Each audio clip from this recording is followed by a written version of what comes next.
lunch रे परोटा बने आज आम भात खाऊनु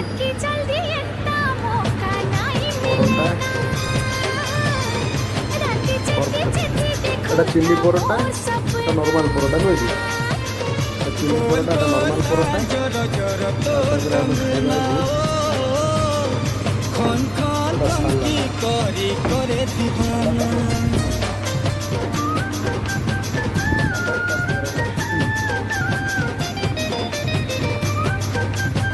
ये हला आमर लंच और यहाँ हला आज लंच यहाँ खाई और दही अच्छे दही टे आना ना दही आना